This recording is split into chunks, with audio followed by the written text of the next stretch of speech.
Buenos días, soy Henry Stegmayer, integrante de Progresistas en Red de la provincia de Buenos Aires, de la ciudad de La Plata, y presidente de la Asociación Consumidores Responsables.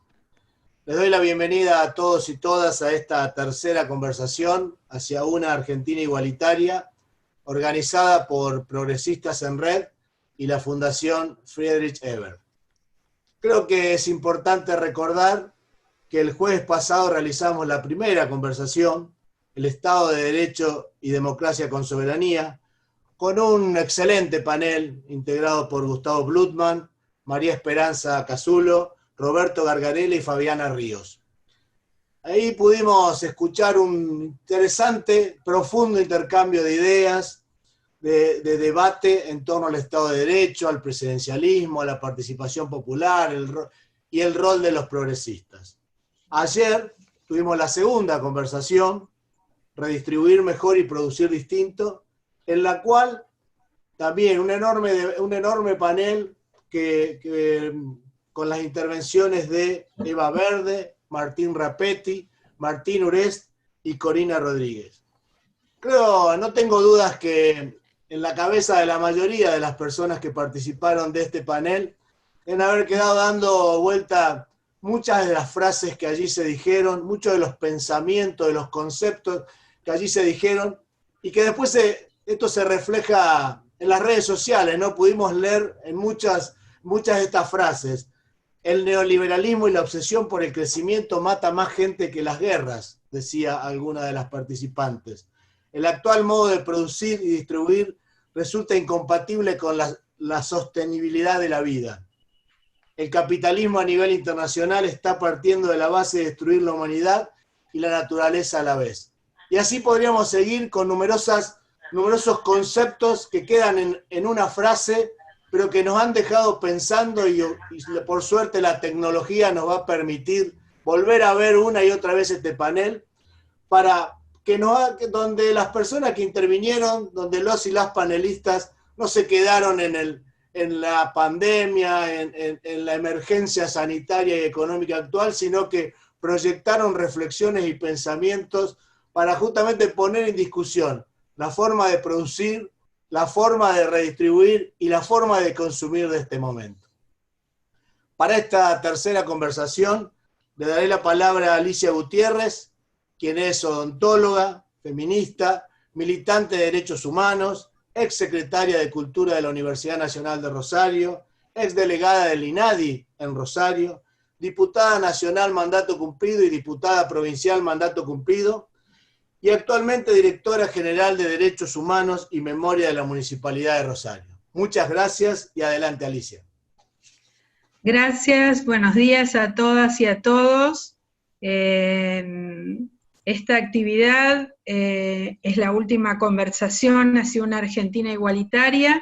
Está organizada, como bien dijo Henry, por Progresistas en Red y por la Fundación Ebert. Progresistas en Red, ¿qué es Progresistas en Red? Es un espacio conformado con la finalidad de pensar y discutir desde una perspectiva progresista la Argentina que se viene. A pesar de las gravísimas crisis que vamos a enfrentar, y de hecho que estamos enfrentando, producto de las consecuencias sociales, políticas y económicas que nos dejan, consideramos que es el momento para debatir y trabajar en pos de los cambios y de la agenda que deseamos para nuestro país. Quienes conformamos Progresistas en Red tenemos distintas trayectorias, posiciones e identidades políticas. Sin embargo, lo que nos une es una mirada respecto de lo que proponemos como camino para alcanzar una Argentina más igualitaria y solidaria. En primer lugar, el rechazo a las políticas neoliberales implementadas en los últimos años, que han provocado un retroceso feroz en materia de derechos, un crecimiento exponencial de la pobreza y una transferencia de riqueza a los sectores más concentrados de la economía. Asimismo, sostenemos una perspectiva feminista y trabajamos para erradicar la desigualdad y la discriminación en todas sus formas, como así también defendemos el desarrollo de proyectos sustentables que pongan el eje en el cuidado del medio ambiente. En ese sentido, consideramos que esta crisis civilizatoria a nivel global que nos toca vivir puede ser también una gran oportunidad para trabajar en una amplia agenda reformista que se atreva a plantear los cambios urgentes que queremos. Y esperamos que estos encuentros sirvan para afianzar esos acuerdos y sumar alternativas y propuestas para construir un futuro distinto. Hoy tenemos un panel de mucho nivel, de representantes de la academia y también de la política, que están más que capacitados para formular estas propuestas, para hablarnos del futuro. Tenemos en primer lugar a Maristela Svampa, que es doctora en Sociología, investigadora superior del CONICET y profesora titular de la Universidad Nacional de La Plata.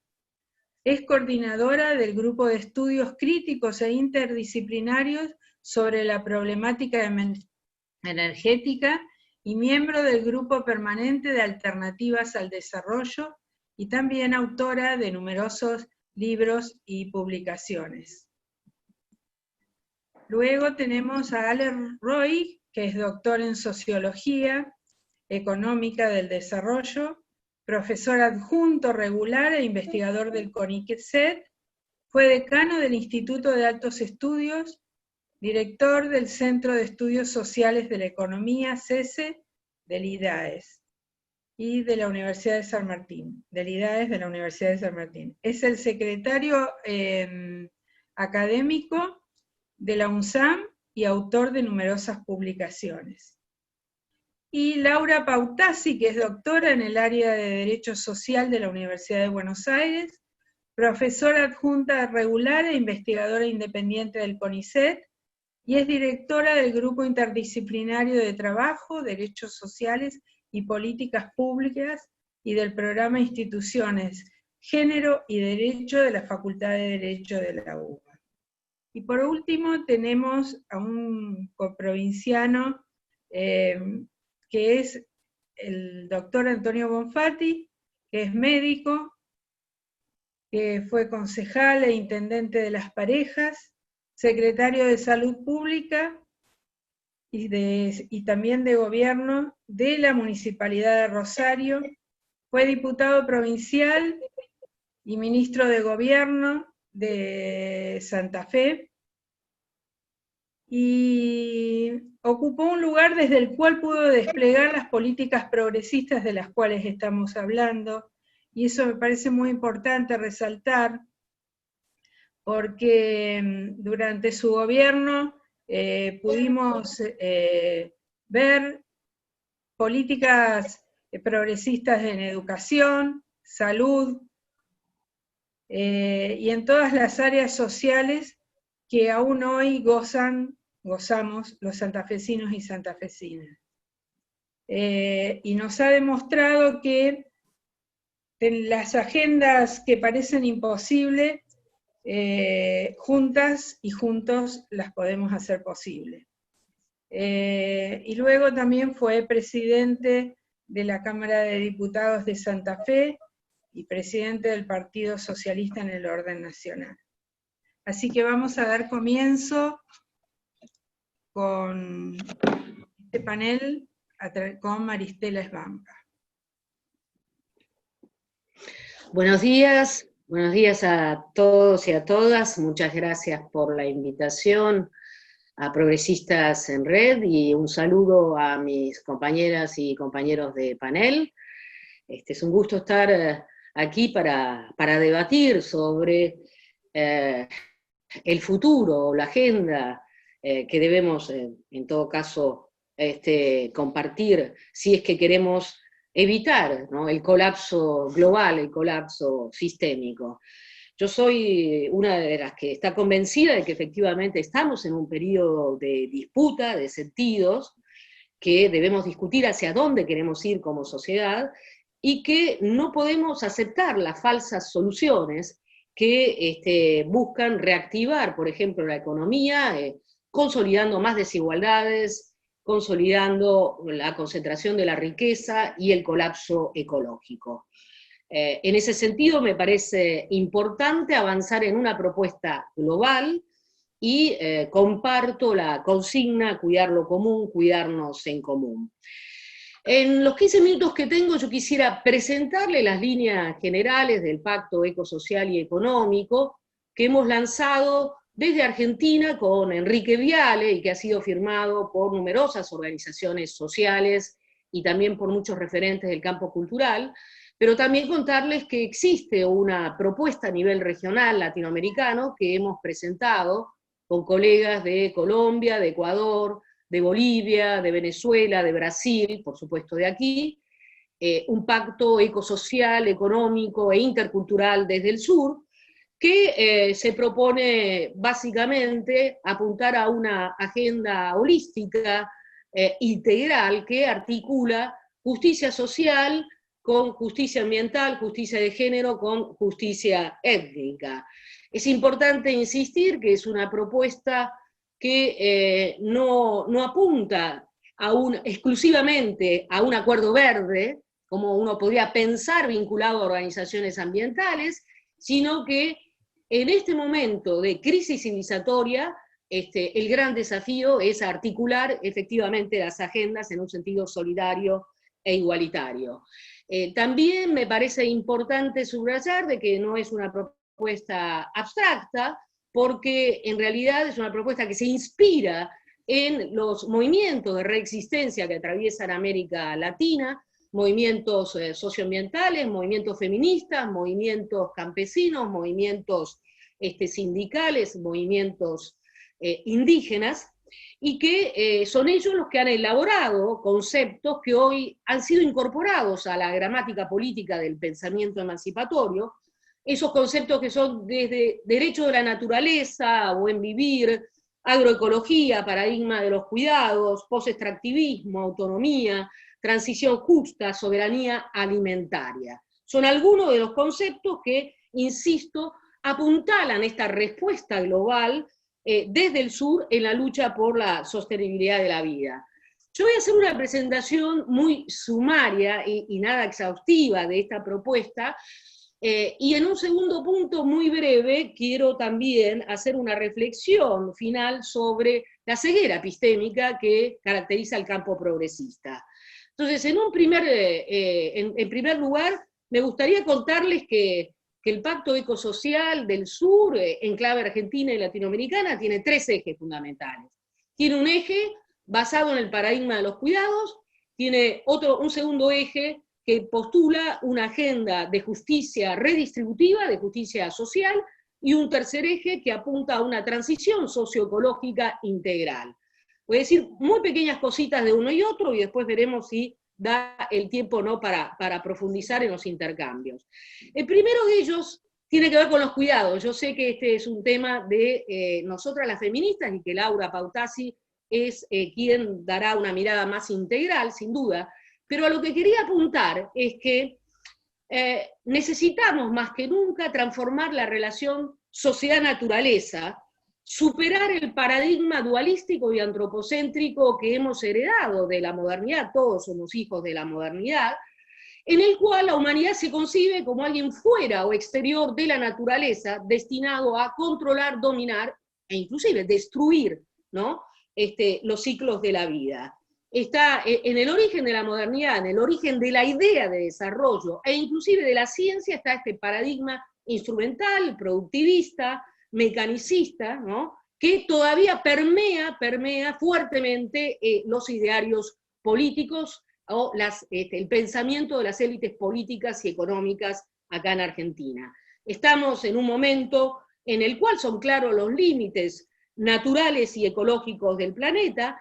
No es casual por ello que nuestra mirada presta atención a otros paradigmas, esos paradigmas relacionales, ¿no?, que muestran la necesidad de concebir al ser humano, ¿no?, en relación con la naturaleza, un vínculo de interdependencia, de cuidado, de complementariedad, de reciprocidad, y en esa línea yo creo que los feminismos, los ecofeminismos, los feminismos populares del sur, como también las perspectivas indígenas, han hecho una apuesta radical, ¿no?, a una visión relacional que coloca la sostenibilidad de la vida y al cuidado en el centro. Por supuesto que cuando hablamos de cuidado o los cuidados, hablamos de una perspectiva integral, en la cual sin duda está la de apuntalar un reparto democrático de las tareas domésticas, donde es importante también la atención de los seres dependientes, pero también hablamos de los cuidados en relación a los territorios, en relación a los ecosistemas, prácticas de cuidado en la agricultura, esto es en relación a los ciclos de la vida, y por supuesto no nos olvidamos que cuando hablamos de cuidado estamos haciendo referencia a la salud, a la educación, al trabajo. Esto aparece como fundamental en un contexto como el actual, en el cual la pandemia ha puesto de relieve la necesidad de cruzar, articular mucho más cuidado, salud y ambiente, porque efectivamente debemos hacer frente a los desafíos que se vienen, los desafíos del cambio climático, así como también a otras pandemias que vendrán. El cuidado debe ser entendido como un derecho en el cual es necesario incluir entonces un rol activo del Estado. Hay un segundo eje que es el de la agenda social. Ustedes han hablado en otros conversatorios, ya me han dicho, sobre esta agenda. Yo solamente voy a enumerar que sin duda sin reforma tributaria y sin un ingreso universal ciudadano y sin una suspensión del pago de la deuda externa, sería imposible avanzar en una agenda igualitaria, dado los niveles de concentración de la riqueza que hay, por ejemplo, en América Latina, que sigue siendo la región más desigual del planeta. Entonces, en esa línea yo no voy a abundar, porque sí me interesa decirles algo sobre el tercer eje, que tiene que ver con la transición socioecológica integral, que articula, o debe articular desde nuestra perspectiva, tanto la cuestión energética como la cuestión productiva y alimentaria, así como la cuestión urbana. Creemos que debemos avanzar hacia sociedades, economías post-extractivistas, que abandonen o que salgan de la dependencia de los combustibles fósiles, de la megaminería, de la deforestación y los monocultivos industriales. En esa línea yo he venido trabajando con colegas como Pablo Bertinat, que ustedes conocen muy bien, en Santa Fe, en la cuestión energética, y efectivamente creemos que es necesario salir de una manera urgente del paradigma de los combustibles fósiles. Vaca Muerta constituye el problema mayor para pensar una agenda de transición hacia energías limpias y renovables. Obtura cualquier posibilidad de hacer una discusión democrática y seria sobre la transición energética. Eso nos parece como punto de partida, así como negar la posibilidad de mercantilizar también las energías renovables. Son esos dos extremos en los cuales nos parece que es necesario evitar para pensar a la energía dentro de un sistema democrático, desconcentrado y desmercantilizado, y para atender a la energía como un derecho y también las necesidades que atraviesan a los sectores más vulnerables que sufren de pobreza energética. Pero también es necesario, para pensar en la agenda de transición socioecológica, necesitamos priorizar, como bien lo hemos visto al calor de la pandemia, la agenda ligada a la soberanía alimentaria, que es algo de lo cual se ha venido hablando en los últimos tiempos, creo yo, que de manera muy insuficiente, porque no lo olvidemos, nuestro país está, en ese sentido, presenta un fuerte protagonismo de un modelo altamente insustentable, como es el modelo de agronegocios vinculado a la soja transgénica, 26 millones de hectáreas, un modelo que está ligado a la concentración de tierras, está ligado al uso de agroquímicos que producen importantes impactos sociosanitarios, está ligado a la deforestación y por ende al cambio climático. En fin, es un modelo de agricultura sin agricultores que es necesario discutir en Argentina. El mayor problema socioambiental y sociosanitario de la Argentina es, o tiene que ver con los impactos del glifosato sobre la salud como lo ha mostrado desde Carrasco, Andrés Carrasco, hasta la red de médicos de pueblos fumigados, que está ahí en Santa Fe, como tanto también como en Córdoba, y que muestra los impactos en la salud de las poblaciones que son constantemente fumigadas con glifosato. Por si esto fuera poco, hoy nos anoticiamos que el país quiere avanzar en un acuerdo con China para traer también granjas de cerdos a gran escala, porque China quiere externalizar los riesgos de lo que ha sucedido en su país, porque efectivamente ha habido una peste porcina que ha generado la necesidad de sacrificar millones y millones, entre 150 y 180 millones de cerdos en ese país, y China hoy quiere externalizar los riesgos sanitarios, ambientales y sociales, y no encuentra mejor salida que proponer a la Argentina una asociación estratégica. Esto es importante subrayarlo porque cada vez que hablamos de la pandemia se ocultan las causas socioambientales de la misma. Y los especialistas coinciden en afirmar, ¿no?, que detrás de la crisis sanitaria están los modelos agroindustriales, que producen la deforestación y la devastación de los ecosistemas, y esto está ligado también a modelos altamente insustentables como la cría de animales a gran escala. Estos producen epidemias dentro de las grandes granjas en los animales que después saltan o hacen el salto interespecie hacia los seres humanos. Estos son los virus zoonóticos que están en los orígenes de epidemias como la del ébola, la gripe porcina, la gripe aviar, el SARS y el COVID-19. Ya la Organización Mundial de la Salud advirtió, por ejemplo, en relación a la gripe porcina, de que esta se podría convertir en una próxima pandemia.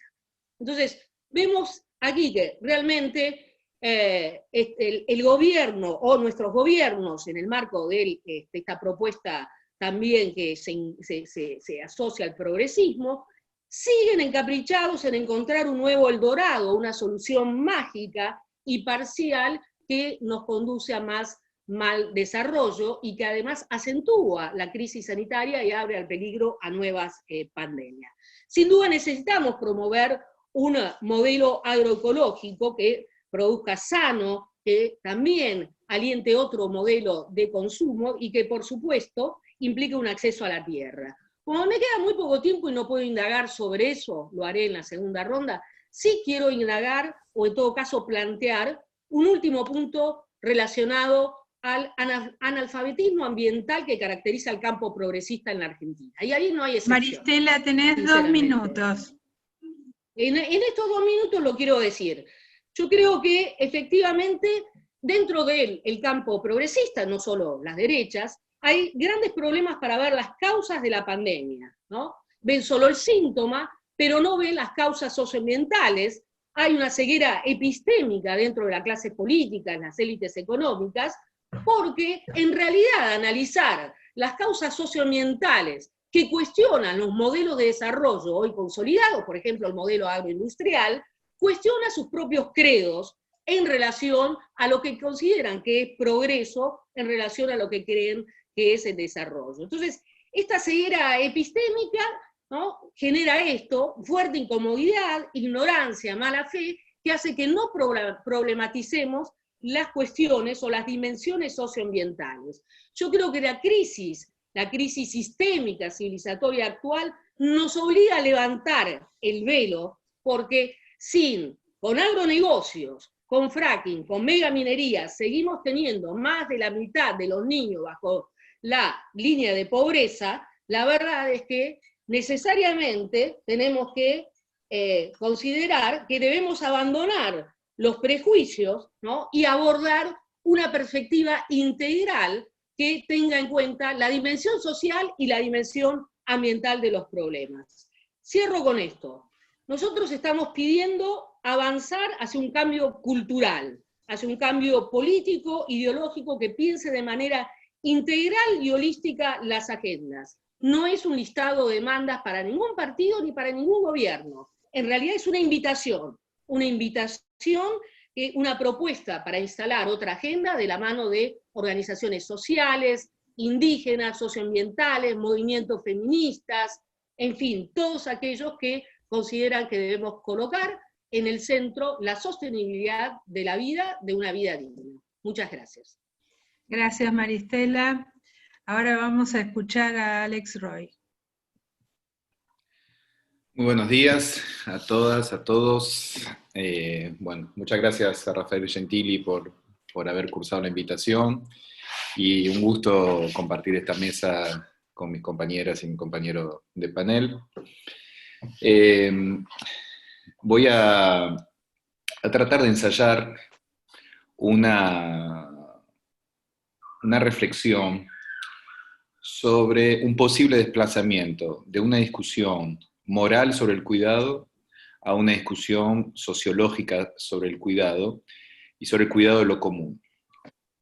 Dejaré a Laura Pautasi, obviamente, ahondar en la perspectiva feminista, pero me gustaría retomar un hilo en clave de tradición sociológica sobre justamente pensar cómo el cuidado permite ser un motor de transformación social, más allá de un deseo político o de un horizonte ideológico. Es decir, cómo el cuidado puede ser un elemento práctico de transformación social.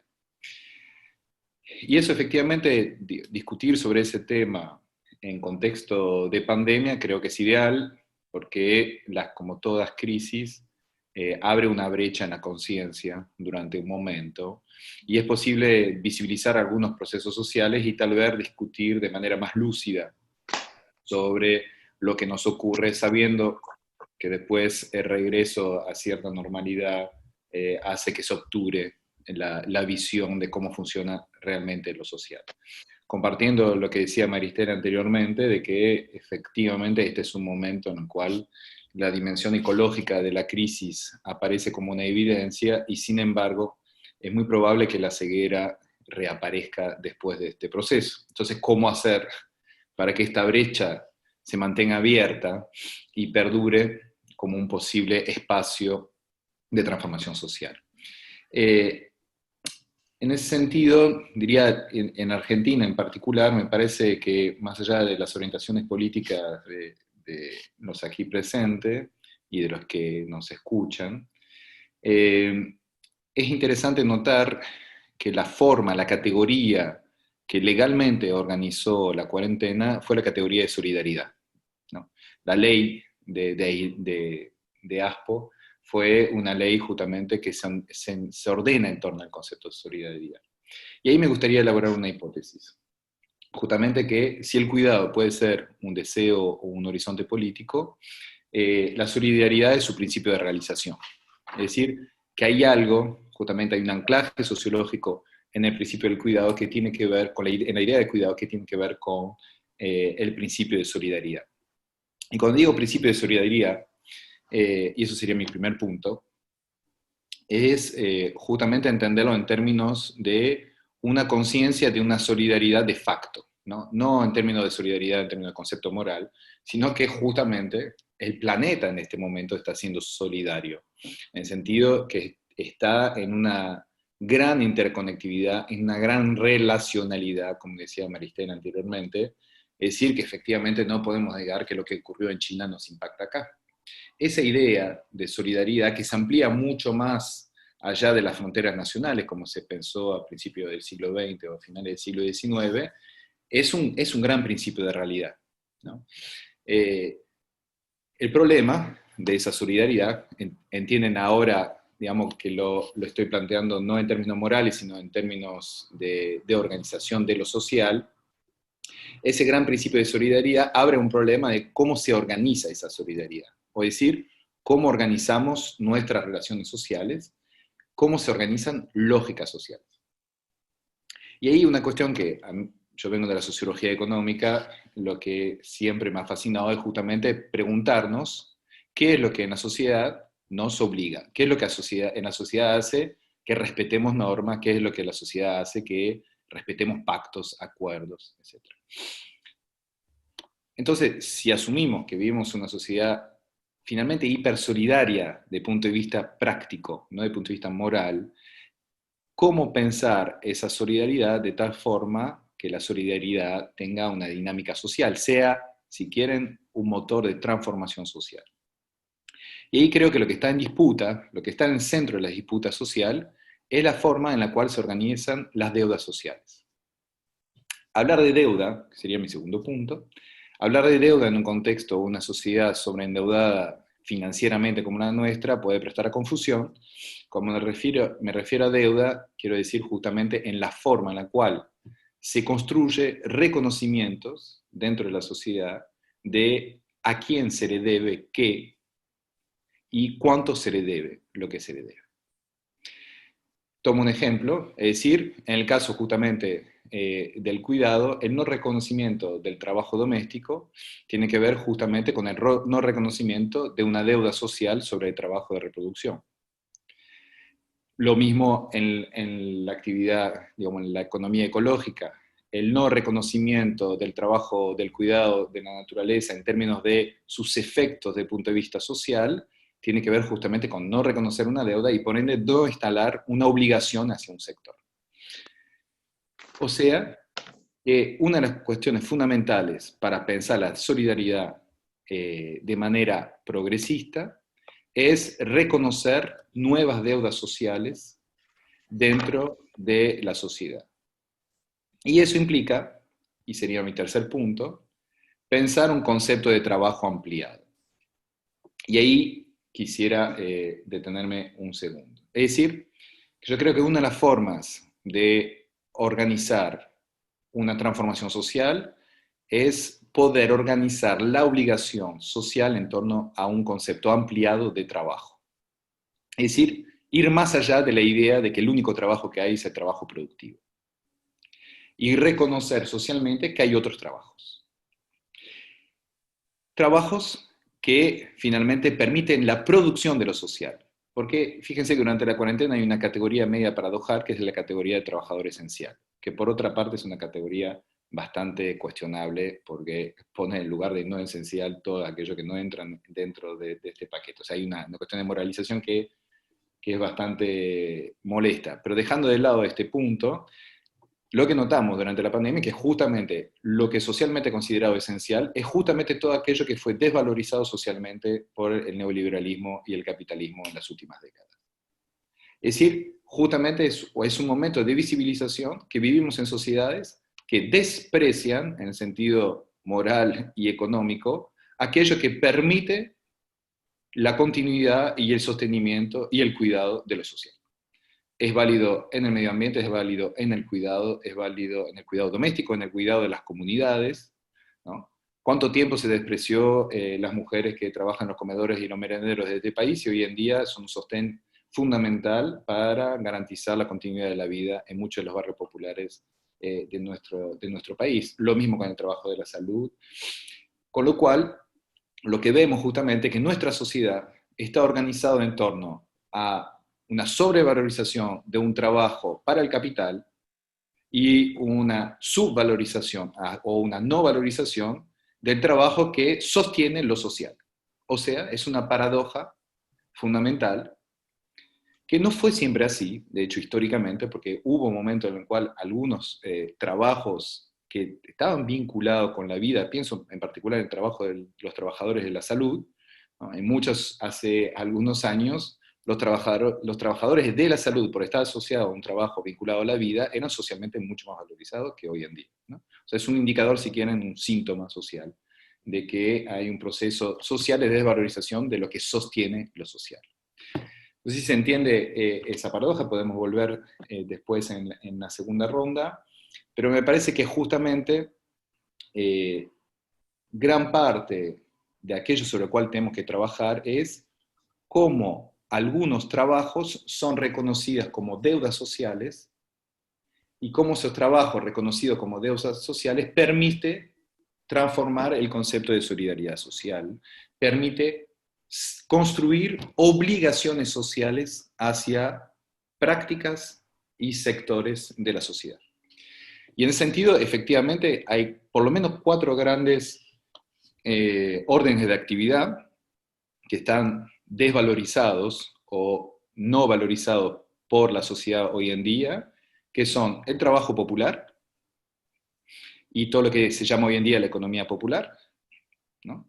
Por eso hoy en día estamos trabajando en el Registro Nacional de Trabajadores y Trabajadoras de la Economía Popular para tener un proceso de valorización de ese trabajo, que son, entre otras cosas, trabajo de reciclado, que está vinculado justamente al cuidado de la naturaleza, trabajo de cuidado, doméstico y de personas dependientes, trabajo a la producción agroecológica, es decir, y podría seguir haciendo una lista muy grande de un conjunto de actividades que son totalmente desvalorizadas por el capital, que forman parte de la economía popular y que sin embargo son fundamentales para el sostenimiento de la sociedad. Segundo gran elemento, todos los trabajos vinculados a la agenda de cuidado entendido ya en la agenda feminista, no ahondo en eso ya que Laura va a hablar después de mí.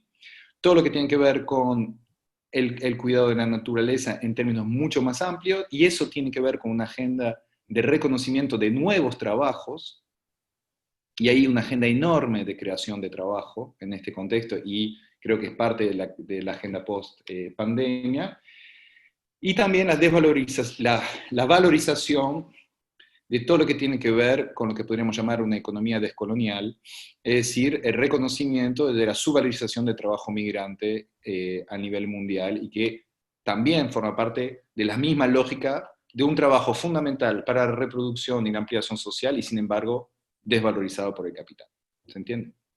Con lo cual, diría, gran parte de la tarea del cuidado consiste en valorar todo el trabajo que el capital no valora o desvaloriza. ¿Sí?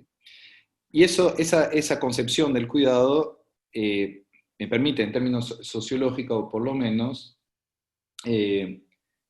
pensar esa idea de aquel trabajo que produce lo común. ¿Sí?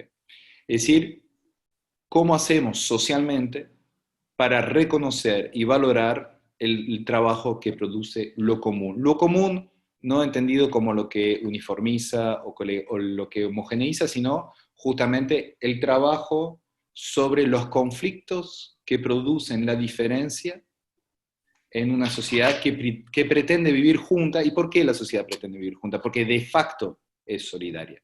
O sea que no tiene otro camino que hacerse la pregunta sobre cómo vivimos en común. No le puede escapar a eso, a pesar de las discursividades individualizantes o de una supuesta post-sociedad en la cual viviríamos.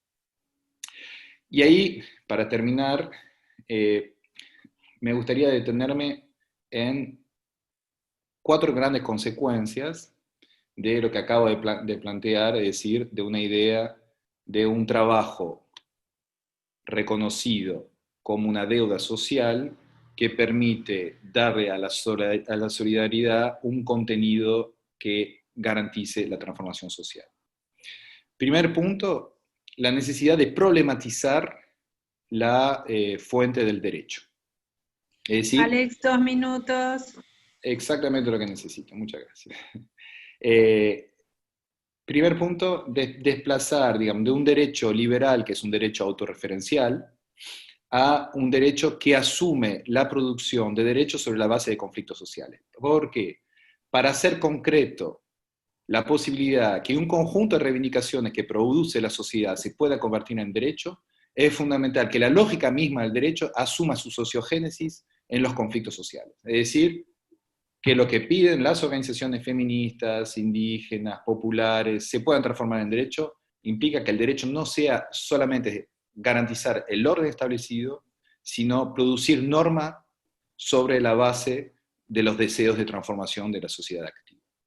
Segundo, implica un Estado que incorpore las mediaciones sociales a su proceso. Es decir, no una vieja división también liberada entre Estado y sociedad, sino justamente un Estado que asuma que pueda participar en su seno las organizaciones porque son portadores de saberes y es condición sine qua non de la articulación entre saber estatal, saber organizacional, saberes populares, saberes feministas, saberes ecológicos, sino ese diálogo siempre tiene mediaciones que perturban la posibilidad de una transformación concreta. Tercero, construir institucionalidad que permite organizar el conflicto social en vez de negarlo. Si hay algo en la dinámica progresista que está en juego en la sociedad contemporánea, es poder organizar el conflicto y no negarlo, y organizarlo institucionalmente. Que eso es consecuencia de la posibilidad de que las mediaciones sociales estén dentro del Estado. Y por ende, poder construir entonces un pacto social que no sea concebido como un contrato voluntario que llegará a realizarse cuando todos los ciudadanos sean conscientes y maduros, sino que sea una nueva trama de obligaciones que asumimos colectivamente sobre la base de transformaciones institucionales, y esa transformación institucional implica reconocer que tenemos obligaciones hacia trabajos que tienen que ver con la producción de lo común, y eso gira justamente en torno a los trabajos que cuidan lo común. Muchas gracias. Bueno, muchísimas gracias, Alex. Ahora damos paso a Laura Pautasi. Laura. ¿Qué tal? Muy buenos días. Bueno, muchísimas gracias a quienes organizaron, en particular a Rafael Gentile por la organización. Felicitar a la Fundación Friedrich Ebert y a Progresistas en Red por todo este ciclo. Quienes lo hemos podido seguir, la verdad que es realmente un ciclo muy necesario en estos momentos de poder discutir, y por supuesto un enorme privilegio estar con estos compañeros de panel, muchos que son amigas, y lo cual es un buen indicio. En mi caso, y es bastante difícil, porque tanto la exposición de Maristela como de Axel fueron y dieron un panorama muy central sobre esta invitación a la reflexión, que era pensar cómo cuidarnos socialmente o cómo cuidar. En mi caso, y tal cual lo anunciaron mis compañeros, vengo de una tradición desde el feminismo y me identifico hace muchos años, no solamente con este movimiento social, que es el feminismo transformador, sino claramente con la visión política del feminismo. Y sobre esos puntos creo que voy a profundizar, en tanto creo que es bastante menos conocido el impacto que ha tenido la construcción feminista contemporánea en la transformación de las institucionalidades públicas. Siempre queda como en una idea más marginal en relación a todo lo que se ha podido lograr en ciertas lógicas de transformación. Sin duda que se ha podido lograr esa transformación, y esto hay que mediatizarlo por la serie inconmensurable de situaciones de desigualdad y de discriminación estructural que todavía hoy perduran. Pero creo que lo importante, y pensando en un diálogo progresista, en un diálogo feminista, en diálogos de izquierdas y en todo lo que nos podemos sumar en esta discusión, creo que es muy importante empezar a resituarnos en ciertos conceptos. Y el cuidado es un concepto central, porque por un lado tiene un carácter polisémico, y por eso es tan importante todo lo que ha sido el aporte de los últimos 30 años, un aporte que inicialmente lo suman y centralmente lleva este debate la perspectiva feminista, desde la sociología feminista, desde la ciencia política feminista, luego centralmente y quizás más contemporáneamente en términos de impacto en la economía feminista, que permitió conjugar una serie de tradiciones de trabajo y poder lograr cuantificar el aporte y el valor económico de los trabajos de cuidado, pero en los últimos años también la construcción desde perspectivas interdisciplinarias, pero además también pensando en esta construcción de lo que se había logrado en términos de reconocimiento del cuidado como un derecho. Y esto es más central en este siglo XXI. Pero digo, creo que la mitad del siglo pasado y centralmente en este siglo, creo que estos aportes confluyeron en algo que a mí me parece muy importante recuperar de cara a esta discusión, de cara a los planteos que hacía Maristela y Axel, que tiene que ver también centralmente con este valor tan poderoso del enfoque de género.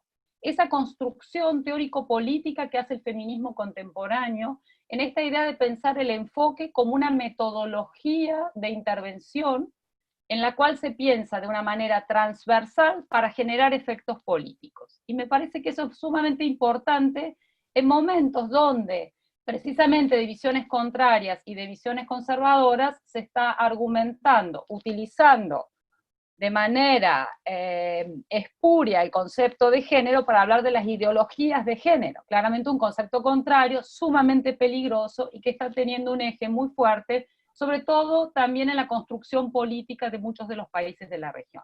Situaciones como en Brasil, o en Colombia mismo lo podemos ver claramente cómo esto ha ido avanzando, y en Argentina ni hablar también en esta construcción. Entonces me parece que ahí volver sobre los conceptos es un punto importante en nuestra discusión, en tanto la masividad que ciertos términos, ciertas discusiones, ciertas denuncias, como el caso del feminismo que se ha masificado desde la marcha del Ni Una Menos del 2015 y logra este gran impacto social al lograr precisamente una condena como nunca antes se había dado en relación a las situaciones de violencias y estas denuncias sobre el patriarcado, no nos lleve a confundir esta masividad con conceptos claramente universales. Y ahí me parece que es el punto central que también esta idea de enfoque de género lleva centralmente a preguntarnos.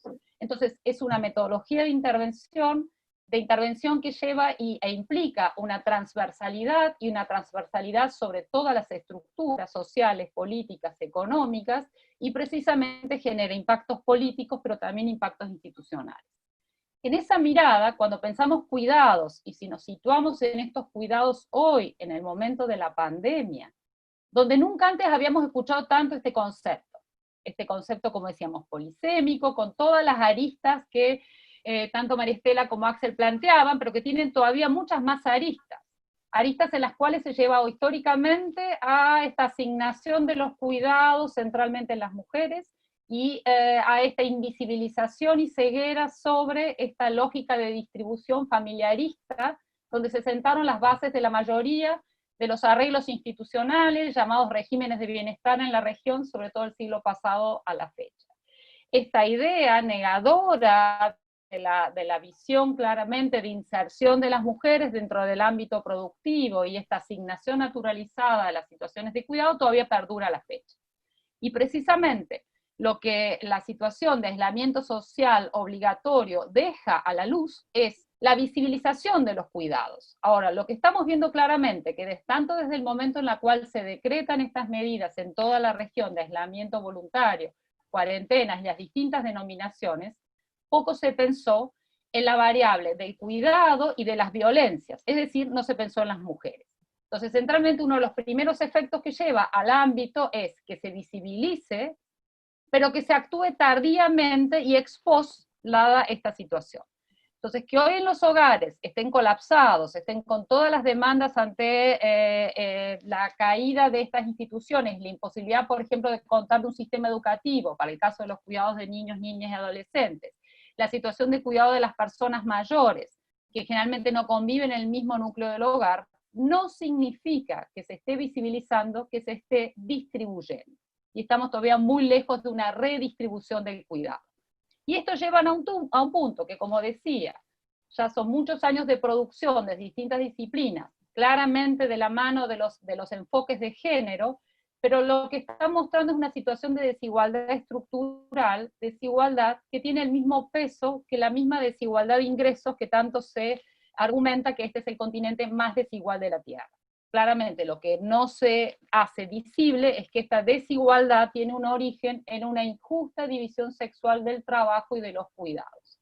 Entonces, un primer punto de este aislamiento es: no se pensó en las mujeres, no se pensó en las situaciones de violencias estructurales que atraviesan y que están saliendo lamentablemente a la luz, y los datos que el Ministerio de las Mujeres nos ha compartido es claramente una situación de un enorme riesgo para las mujeres que están dentro de esta situación.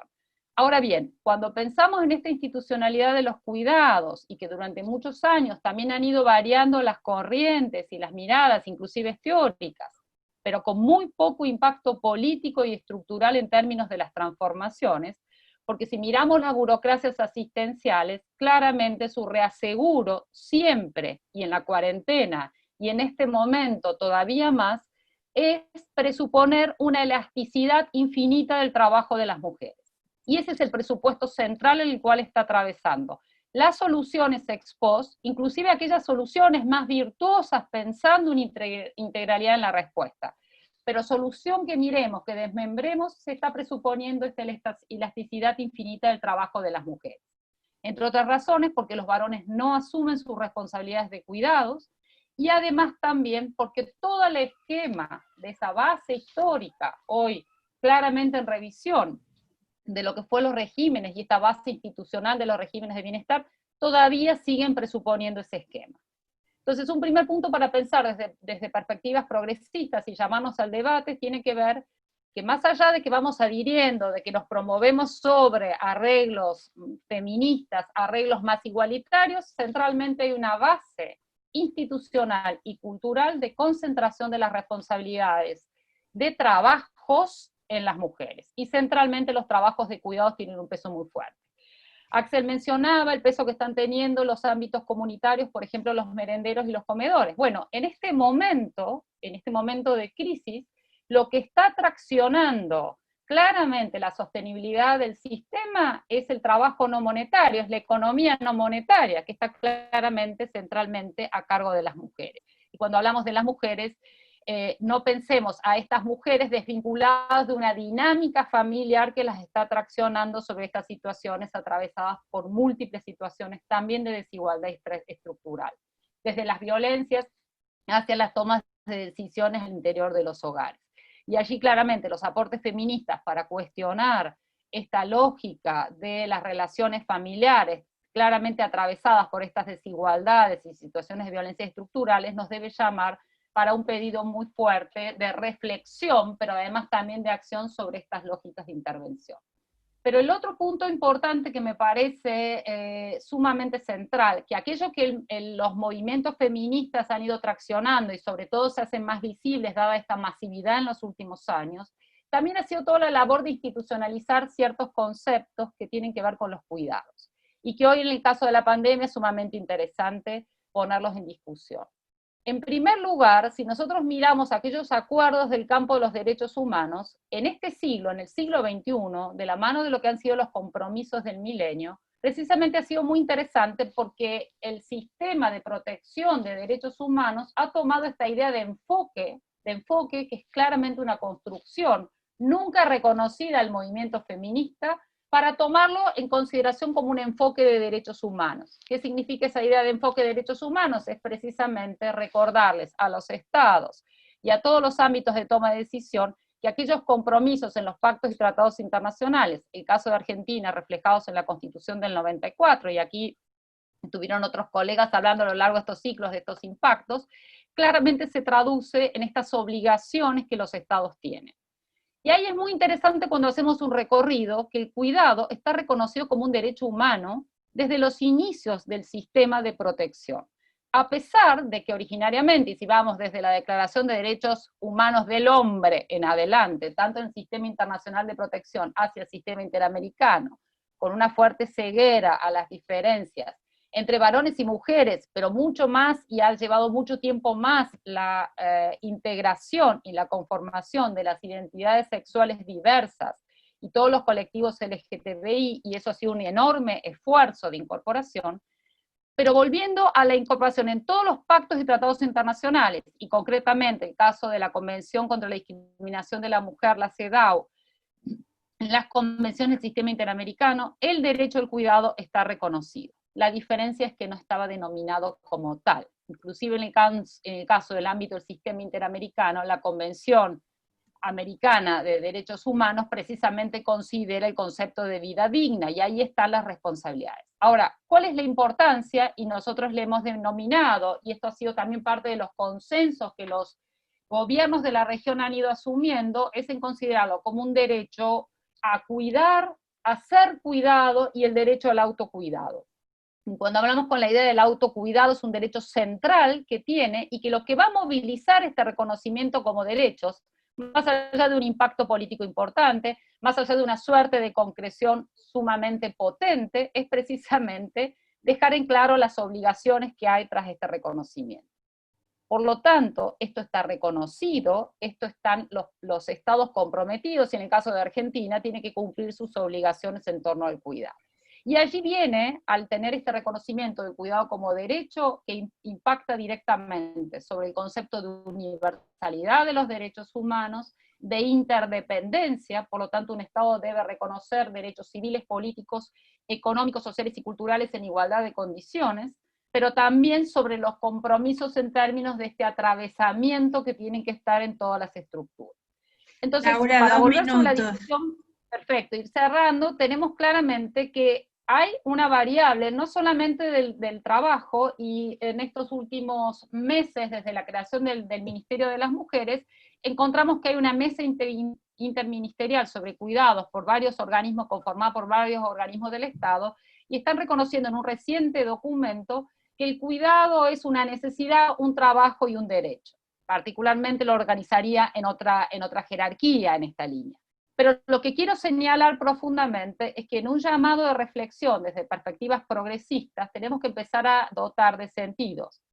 Que sea trabajo, que sea necesidad, que sea derecho, hay responsabilidades concretas y hay obligaciones. No son solamente retos, desafíos futuros. Hay obligaciones concretas en las cuales, desde esta mirada interdependiente, en estos pactos que tenemos que pensar, también en esta transversalidad del cuidado sobre el medio ambiente, sobre la economía, sobre los distintos ámbitos, sobre el cambio climático y sobre los distintos sentidos, no podemos seguir asentándonos en este reconocimiento sobre esta capacidad infinita del trabajo de las mujeres.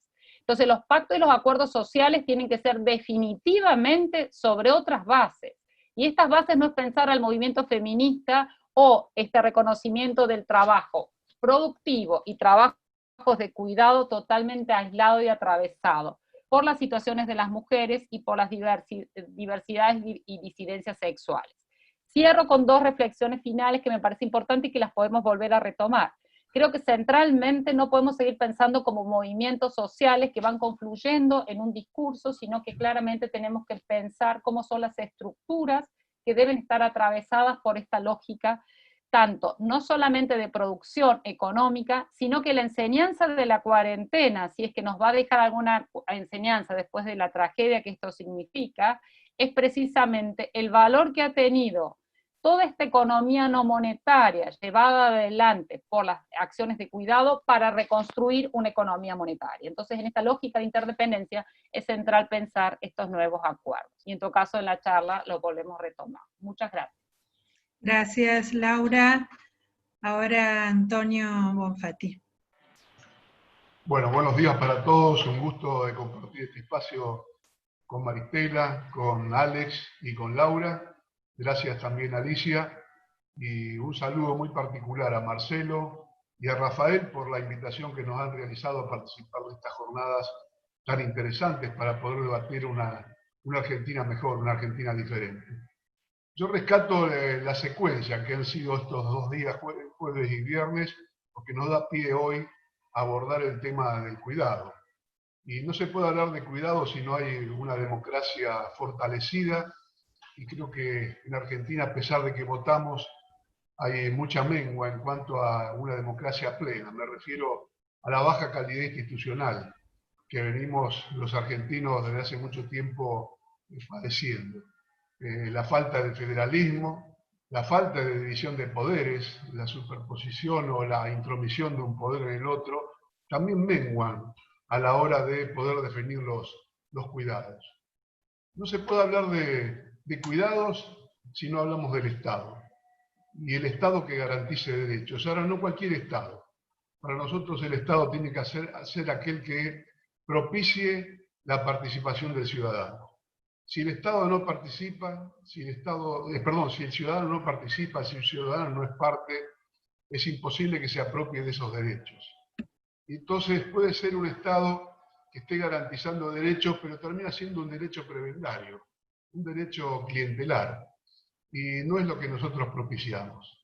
Yo creo en la participación, creo en la organización de la sociedad, porque como decía un viejo amigo que ya no nos acompaña más, Ernesto Jaimovich, una cosa es una ciudad, una provincia, un gobierno progresista, y otra cosa es una ciudad, una provincia o una nación progresista. No es lo mismo. Nosotros queremos construir una ciudadanía que tenga valores, que tenga principios, y de esto se trata. Yo quiero comentarles esto de los cuidados a partir de nuestra experiencia, de una experiencia colectiva de la que realizamos el Rosario hace ya 30 años, en la provincia lo hicimos durante el transcurso de 12 años. Y me voy a referir a cuestiones concretas. Propiciamos del Estado la participación cuando desde el primer día, tanto en el municipio como en la provincia, convocamos a la gente a construir el plan estratégico municipal o el plan estratégico provincial. En la provincia fueron más de 44.000 personas las que se reunieron físicamente en escuelas a lo largo y ancho de la provincia para decidir qué provincia queríamos. Y esta provincia que queríamos, reitero, estaba basada en primer lugar en valores que nosotros habíamos puesto como fundantes de la provincia, que tenía que ver con la igualdad, con la solidaridad, con la justicia, con la libertad en el sentido amplio de la palabra. A partir de allí empezamos a discutir Estado, y cuando digo Estado, digo maestros, enfermeras, médicos, profesionales de la salud, de vialidad, policías, etcétera, con la sociedad. ¿Qué provincia queríamos definir o qué ciudad queríamos definir? Y surgieron 400 y pico de proyectos que se fueron consustanciando en el tiempo, que tienen que ver con la inclusión social, con la economía para el desarrollo o con una provincia integrada. Yo voy a empezar por uno de ellos, para mí uno de los básicos, que es el derecho a la salud. El derecho a la salud parte del principio de entendernos o comprender que la salud es una construcción social, porque no es lo mismo para todos los seres humanos trabajar en una mina de carbón que en un lugar agradable, con aire acondicionado. No es lo mismo tener agua potable que no tener agua potable, no es lo mismo tener energía o no tener energía, no es lo mismo vivir en un barrio acomodado que vivir en una villa de emergencia. La gente muere y enferma diferente de acuerdo a sus condiciones de vida. No es lo mismo si se tiene educación o si no se tiene educación formal. Y esto es lo que nosotros tratamos de construir, no teniendo un esquema previo, sino que con el devenir y con los valores a los cuales hacía referencia, se fue desarrollando un sistema de salud que hoy es ejemplo en el mundo. Nosotros empezamos con un diseño de la construcción de hospitales y centros de atención primaria de la salud. Hemos logrado en tan solo 12 años 230.000 metros cuadrados de construcción edilicia. Me refiero a hospitales de alta complejidad de 20, 22.000 metros, son 5, de mediana complejidad, centros de atención primaria.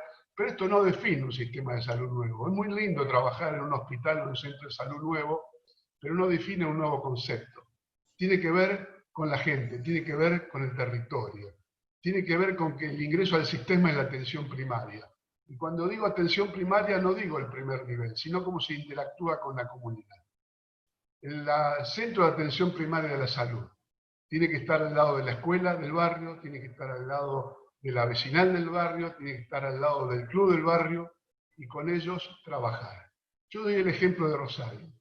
Tenemos identificada en una ciudad de 1 millón de habitantes 368.000 personas que no tienen cobertura o de obra social, o de mutual, o de asistencia particular. 368.000 personas. 350.000 de ellas están adscritas a un centro de atención primaria de la salud que está a menos de 10 cuadras de donde la gente vive. Es el 95%. A esa gente se le conoce con nombre y apellido por los integrantes del centro de salud y el abordaje de la problemática de salud como oferta, no como demanda.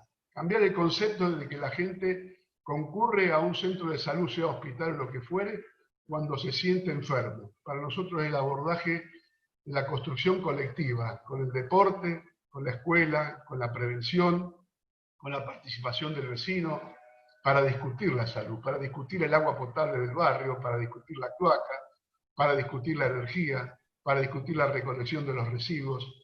Bueno, esto es lo que hoy posibilita que Rosario tenga apenas 2 personas fallecidas por el coronavirus. Tenemos, reitero, 1 millón y medio con todo el gran área metropolitana de la ciudad de Rosario. Si abordamos el tema de la educación, construir 245 escuelas secundarias nuevas, 30 y pico institutos terciarios, pero lo importante no es, reitero, los edificios nuevos, es lo que ocurre adentro. ¿Cómo hacemos que los chicos sean parte del proceso educativo? ¿Cómo aprendemos a escuchar a los niños? ¿Qué nos dicen? ¿Cómo abordar la violencia que somos pasibles en esta sociedad que nos impacta tanto con tantas carencias? Digo, esto es lo que nosotros permanentemente difundimos a nivel de las escuelas, el diálogo con los docentes, la construcción de una sociedad donde los chicos aprendan a pensar mucho más allá de la información que reciben. convocamos a congreso de los niños. Miles y miles de niños que los convocamos a congresos, un gigantesco congreso para escuchar lo que los niños nos decían y escribir sus frases. Yo reitero y recuerdo una que fue para mí maravillosa, de una nena de 11 años. Cuidemos el espacio público, porque para muchos es lo único que tenemos. Fíjense qué concepto también del cuidado individual y del cuidado colectivo. Podemos hablar de las personas con discapacidad. Miles y miles de jóvenes cuyos papás siempre están preocupados. ¿Qué pasará el día que ellos no estén más? ¿Cómo cuidarlos? Por el desarrollo de los viveros inclusivos. 40 y tantos viveros a lo largo y lo ancho de la provincia de Santa Fe. Miles de jóvenes que partiendo de una semillita forman un plantín de flores que adornan todos los espacios públicos de las plazas de la provincia de Santa Fe, pero también de las casas, porque esos chicos producen flores para poder después vender en espacios públicos de la ciudad. ¿Cómo cuidamos entonces a las personas con discapacidad? La primera provincia en instrumentar los comités mixtos de salud y seguridad en el trabajo. Somos el único país de América Latina que no tiene a nivel nacional los comités mixtos de salud y seguridad en el trabajo. Después siguió la provincia de Buenos Aires. ¿Cómo enseñamos la participación a los trabajadores y a los empresarios al cuidado mutuo? No puede estar al cuidado de la RT. El trabajador que está todos los días en su lugar de trabajo sabe mucho de los riesgos de trabajo y puede aportar mucho también a aquellos profesionales que se dedican a la medicina del trabajo, a solucionar los problemas.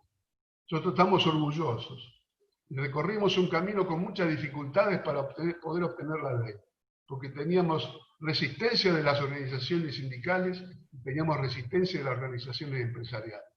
Hoy los comités mixtos de salud y seguridad del trabajo en la provincia de Santa Fe han reducido considerablemente muerte en los accidentes y las muertes por enfermedad de trabajo y hacen al lugar de trabajo espacios mucho más agradables. Los centros de cuidado infantil.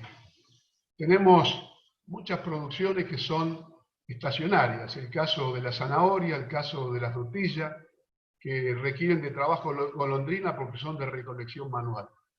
Miles de niños, de hijos de estos trabajadores golondrinas, que dejaban de ir a la escuela, o los pequeños quedaban al cuidado de los más grandes y abandonaban la escuela. Bueno, los centros de cuidado infantil se desarrollaron 30 y pico a lo largo y lo ancho de la provincia de Santa Fe. Son espacios en donde mamás, en donde vecinos trabajan con trabajadores públicos del Estado provincial para quedar al cuidado de bebés desde el inicio de la vida hasta que ingresan a la escuela para que tengan una orientación adecuada. De paso, enseñar a cocinar a aquellas vecinos o vecinos que se acercaban a los centros de cuidado infantil. Quiero hablar del Plan ABRE, algo que comenzamos en nuestra gestión, que tenía que ver precisamente cómo abordar estos barrios con enormes carencias. Me refiero en particular a las villas miserias. Elegimos 40 en un principio de la ciudad de Rosario, de la ciudad de Santa Fe, de Villa Gobernador Gade y de Santo Tomé. Nosotros observábamos que los estados, tanto municipales como provinciales, generalmente actúan a partir de secretarías o ministerios y tienen como si fueran esas anteojeras de los caballos de los carros, donde cada cual mira lo suyo. Observábamos que cuando se detectaba un chico con desnutrición en un centro de salud, los médicos trataban de inflarlo, digamos, para que recupere su peso, pero no miraba lo que ocurría en la casa, si había agua potable, si los padres tenían algún conflicto con la ley penal, si había violencia familiar, etc. Entonces, lo que hicimos con el Plan ABRE es juntar municipio y provincia, secretarías y ministerios y abordar el territorio. Allí tenían que estar las escuelas mejor organizadas, allí tenía que estar el apoyo a los clubes de los barrios, si es que tenían algún tipo de carencia, que eran muchas, el tema de las calderas, el tema de las piletas, el tema de los pisos de las canchas de básquet o de fútbol, los arcos, etc. Cómo interactuar con la comunidad cómo hacer para que ellos pudieran tener la infraestructura adecuada, pero fundamentalmente que participen. Porque estamos totalmente convencidos que quien participa, quien aprende a usar su mano, quien junta su codo con el codo de al lado, va cambiando su forma de percibir la sociedad y va construyendo una sociedad mejor. De eso no tenemos la menor duda. La cultura. Generalmente cuando se habla de cultura se piensa en los espectáculos masivos. Y nosotros decíamos cómo construir cultura con el otro en el sentido de lo cotidiano, del vivir. Creamos espacios para la infancia en primer lugar. Cómo hacer para que los chicos pudieran, al mismo tiempo que tienen un espacio lúdico, poder también aprender, poder pensar, utilizando sus manos. El rosario, el tríptico de la infancia. La granja de la infancia, la isla de los inventos y los experimentos, y el jardín de los niños. Y en la ciudad de Santa Fe, la esquina encendida, la redonda y el molino. Son espacios en donde papá y mamá llevan a los chicos y en donde pueden hacer tantas manualidades de carpintería, de los oficios, de telas, desde pinturas, desde dibujos, etc. Se pueden quedar un día entero allí en una interactuación de unos con otros, de poder, reitero, jugar, pero también crecer y pensar que entre todos podemos ir preparando un camino para cuando sean mayores. El querer, creer, crear. Recorrer todas las ciudades de la provincia de Santa Fe para que cada persona que tenga algo que volcar, que todos tenemos algo, pudiera mostrar. Y llevarlo a espacios públicos. Cocinar, pintar, cantar, dibujar, hacer música. Ustedes no tienen ni idea de lo maravilloso que eran estas experiencias colectivas en donde la gente, muchos de ellos, descubrían de un día para otro que tenían habilidades que no conocían. Y de cuántos talleres se fueron en el tiempo construyendo a partir de esas enseñanzas que el Estado posibilitó de poder expresar la cultura. Nuestros pueblos originarios, les reintegramos miles y miles de hectáreas para que ellos pudieran hacer el desarrollo con su propia cultura.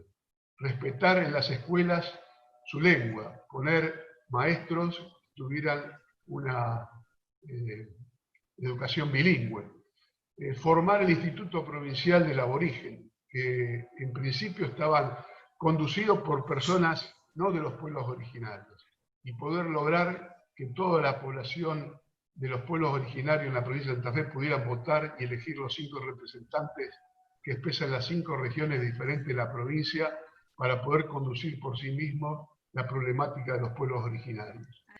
Bueno, muchas gracias. Ahora vamos a dar lugar a la segunda ronda de 5 minutos por expositor. Son tus 5 minutos, Maristela. Bueno, gracias, Alicia. Y bueno, yo quisiera complementar 2 o 3 puntitos antes de abrir más al diálogo y sobre todo responder las preguntas que debe haber ahí en el chat. El primero, insistir en el peligro de los progresismos selectivos, ¿no? A mí la noción misma de progresismo no me cierra porque no ha habido una autocrítica o una crítica de lo que incluye, ¿no?, esa noción, y porque lo que hemos tenido en América Latina, tanto a nivel regional como nacional y provincial, son progresismos selectivos que, por un lado, ¿no?, promueven derechos sociales, derechos a las mujeres, derecho a la educación, pero por otro lado lo que hacen es ocultar otras demandas de derechos, como aquellas ligadas, por ejemplo, a las demandas socioambientales que tienen que ver con el cuidado de la vida del planeta.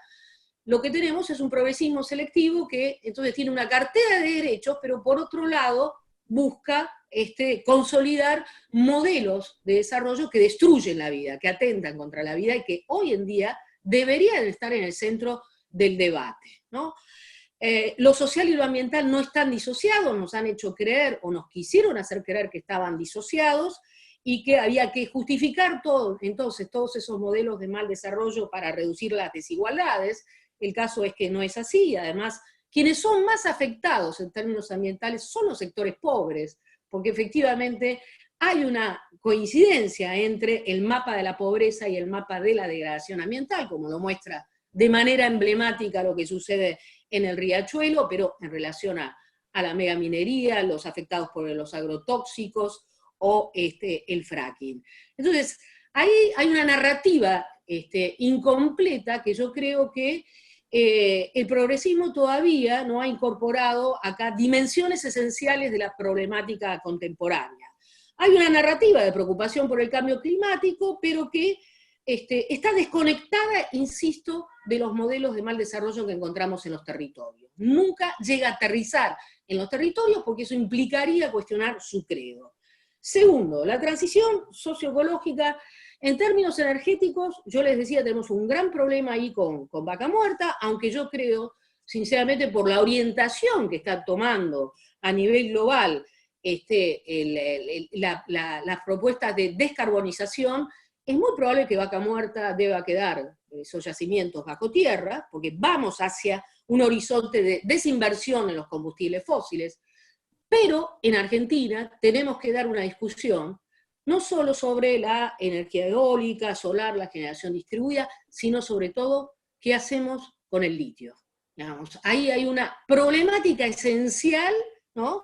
Porque la Argentina, junto con Bolivia y Chile, es poseedora de una reserva de litio importante que hoy, podríamos decir, está en manos de grandes corporaciones transnacionales en alianzas con los gobiernos y que están atropellando en los territorios a las poblaciones y están destruyendo ecosistemas. Debemos pensar una transición energética hacia energías limpias y sustentables por fuera de la transición corporativa, cambiando también el modelo de consumo, ¿no? Entonces son grandes desafíos, y yo creo que en Argentina es necesario colocar en la agenda, entonces, otro tipo de transición energética hacia energías limpias que eviten el camino de la falsa transición corporativa que solo beneficia a los sectores concentrados y que va a asegurar además la transición de los países del norte en detrimento o a costa de la destrucción de los territorios acá en el sur. Y lo último, el antropoceno como crisis y diagnóstico de lo que nos está ocurriendo es también un urbanoceno. Digamos, en Argentina el 92% de la población reside en ciudades.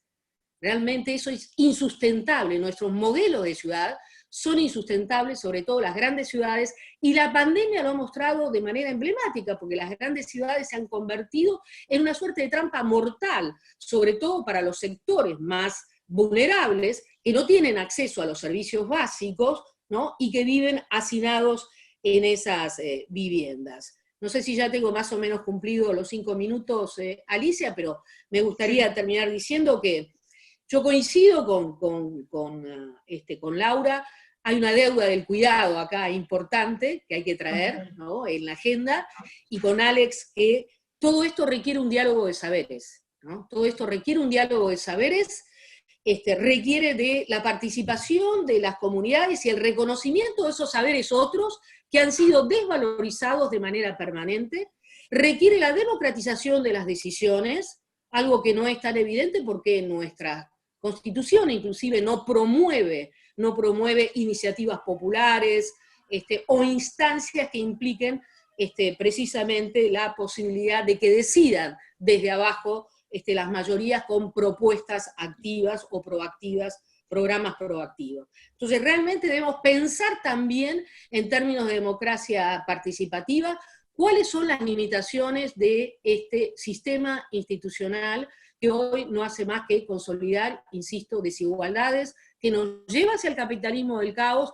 en un contexto global y latinoamericano en el cual también se están expandiendo las extremas derechas, lo cual es mucho más preocupante. Gracias, Maristela. Bueno, ahora damos lugar a Alex a sus 5 minutos. Sí, yo quisiera reforzar la idea de conflicto social, porque me parece que justamente una de las formas de garantizar cierta dinámica social y transformación social tiene que ver en primer lugar con no tenerle miedo a esa palabra, ¿no? A la idea de conflicto. En un contexto societal donde hay categorías sociológicamente muy dudosas, como es la categoría de grieta y todas esas categorías que tratan de estudiar la sociedad. Sí, yo creo que es muy importante para las agendas que estamos planteando asumir la conflictividad como parte de la vida en sociedad, como parte de la vida en común, de hecho, y por ende entender que la política consiste justamente en generar los espacios donde se expresan las relaciones de fuerza. Y en ese sentido, digamos, yo no creo en los grandes movimientos vanguardistas, es decir, donde hay una élite iluminada que otorgaría derechos a la sociedad, sino que justamente me parece fundamental que organicemos socialmente la posibilidad de que reivindicaciones de derechos planteados colectivamente, masivamente, de manera organizada, tenga lugar en la sociedad, y que eso implica asumir una conflictividad, ¿no? Entonces, eso me parece clave porque parte de la sociedad en la cual estamos obstruye la posibilidad de una agenda transformadora, entre otras cosas por patologizar el conflicto. Eso es un primer punto. Es un poco en reacción a algunos comentarios que vi en el chat sobre cómo confrontar finalmente, porque nosotros estamos hablando en un contexto en el cual no es que ni el progresismo, ni los movimientos populares, ni el socialismo, ni la izquierda, llamémoslo como querramos, está teniendo la delantera a nivel mundial, ¿no? Como acaba de decir Maristela, más bien estamos en contextos defensivos o de resistencia. Con lo cual creo que una de las formas de retomar la iniciativa es, en primer lugar, asumir la conflictividad y plantear relaciones de fuerzas. Porque finalmente, justamente es planteando relaciones de fuerza que creo que podemos volver a tener cierta iniciativa y no estar siempre en una posición resistente. Porque no hay victorias en la resistencia. Eso para mí es importante. Salvo Nicolino Loche, que lograba pegar golpes retrocediendo, en general se gana en la ofensiva, no en la defensiva. Y una pregunta que formula Corina Rodríguez en el chat sobre RENATEP, lo que nombré del Registro Nacional de Trabajadores y Trabajadoras de la Economía Popular. ¿Por qué nombré ese caso? Porque justamente yo trabajo en organizaciones populares, soy parte del movimiento Evita, de hecho, en mi militancia política, y justamente lo que es impactante es observar cómo el Estado termina obstruyendo la posibilidad de reconocimiento de cerca de 5 millones de trabajadores y trabajadoras, 5 millones, o sea, un cuarto de la población económicamente activa, que es considerado por el sistema como una especie de patología transitoria, ¿no? Debería desaparecer, debería ser absorbido en algún momento por el proceso industrial, y es ahí donde nosotros entramos en trampas, justamente el propio discurso desarrollista entra en trampas, de decir, en algún momento el proceso industrial, en su ampliación y en el crecimiento indefinido, va a absorber a esos trabajadores. Eso, para nosotros, es una denegación de un principio de realidad, de una transformación de la sociedad en la cual la heterogeneidad del mundo del trabajo es un dato de largo plazo, y que por ende transformar la sociedad implica institucionalizar, o sea, crear instituciones que permitan entender la realidad, en ese caso, del mundo del trabajo.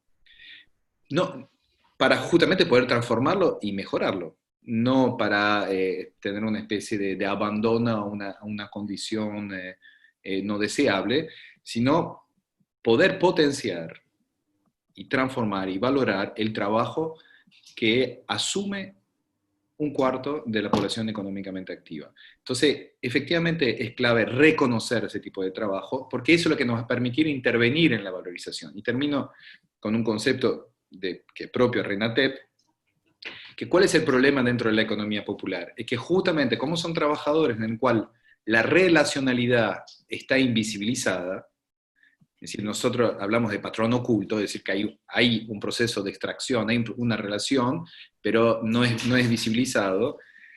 El Estado interviene en esa visibilización e interviene en la valorización de ese trabajo, ¿sí?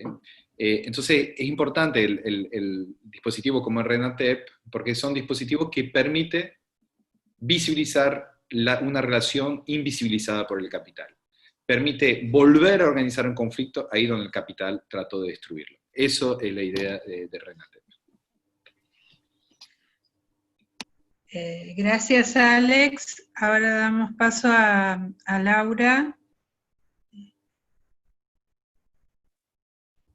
Sí, yo quería retomar dos cuestiones. Primero, un poco viendo las preguntas del chat, agradezco la mención sobre la ceguera y quiero explicar un poquito a qué refería, y es un concepto que viene de una clásica teórica del desarrollo, Naila Kabir, que habla de la ceguera al género en términos de que no es solamente la no neutralidad que existe en todas las políticas públicas, sino que habla del concepto de ceguera porque hay una voluntad de invisibilizar los contextos sociales de las mujeres.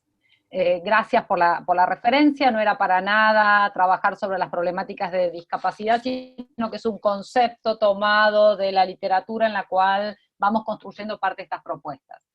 Pero también en segundo lugar quería tomar un poco la invitación que nos hacía María Estela al pacto ecosocial, y yo creo que ahí, precisamente articulándolo con una agenda feminista, es reflexionar sobre lo poco que dialogamos en estas posibilidades de generar pactos más globales. Y esto también está claramente atravesado por la denominación de los espacios progresistas, creo yo. Entonces ahí me parece que es sumamente importante pensar de que centralmente tenemos diagnósticos bastante parecidos, no todos, pero en general diagnósticos que nos van sumando de manera bastante parecidas en términos de los cuidados centralmente, pero también todo el valor del trabajo productivo y no productivo, y todo lo que es la economía del cuidado está claramente considerada.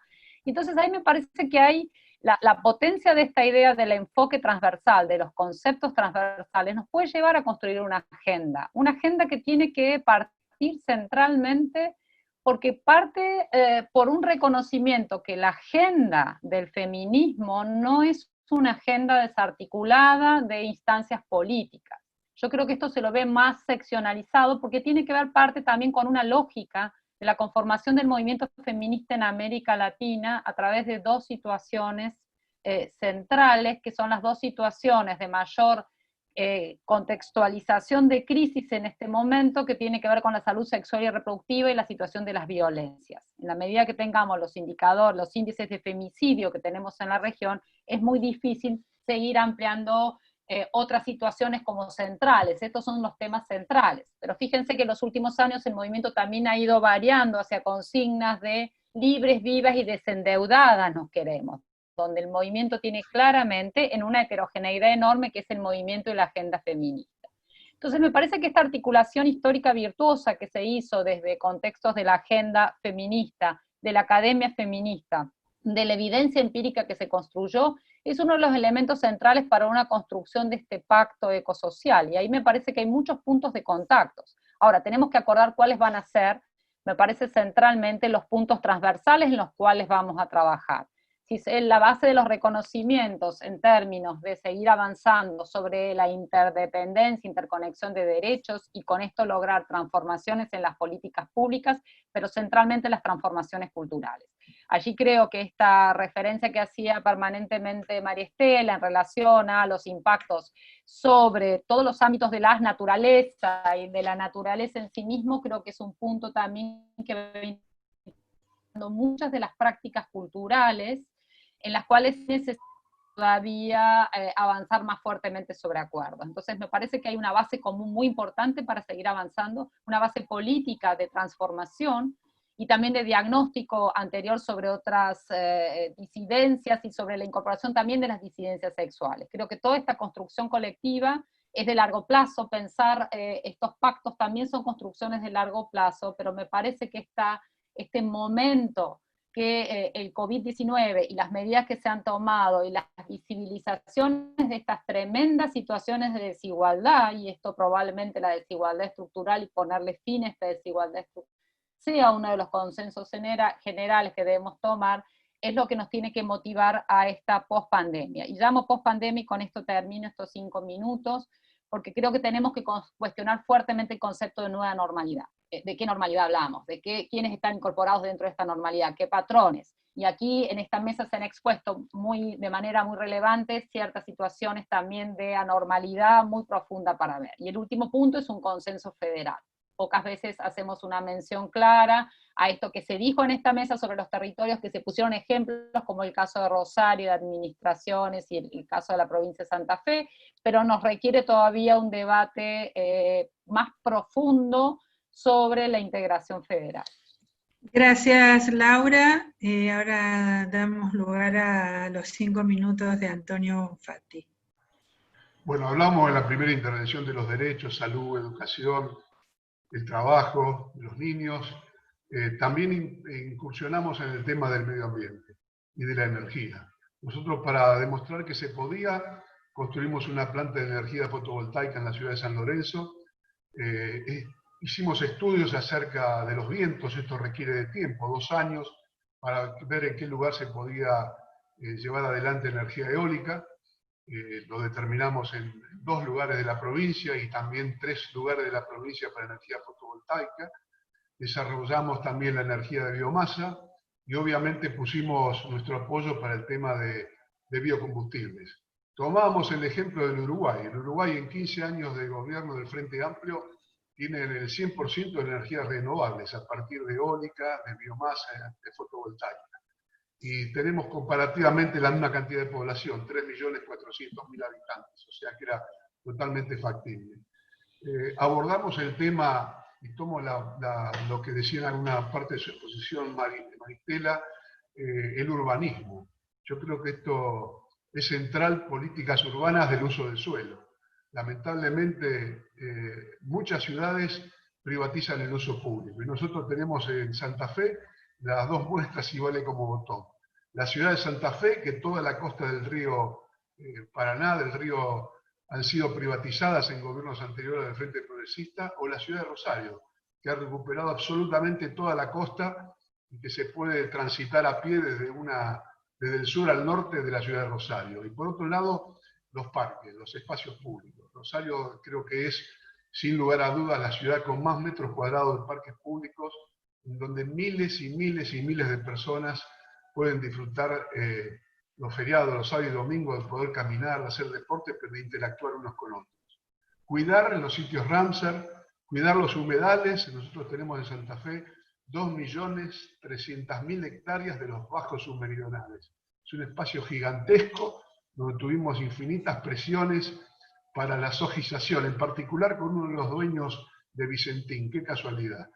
Y tuvimos también muchas presiones del gobierno nacional para ser parte de la sojización de los bajos submeridionales, que lo defendimos con uñas y dientes. Y por otro lado, quiero referirme también a un hecho no menor que tiene que ver con la matriz productiva. Yo coincido que hay que terminar con el extractivismo, pero para ello no es ir a un almacén, tomar un artículo y cambiarlo de un día para otro, del día para el otro por otro artículo. Es un proceso, porque tenemos en la Argentina un déficit fenomenal estructural de energía, de transporte, de ferrocarriles, de rutas, y creo que hay que ir gradualmente yendo a un cambio de esta matriz productiva.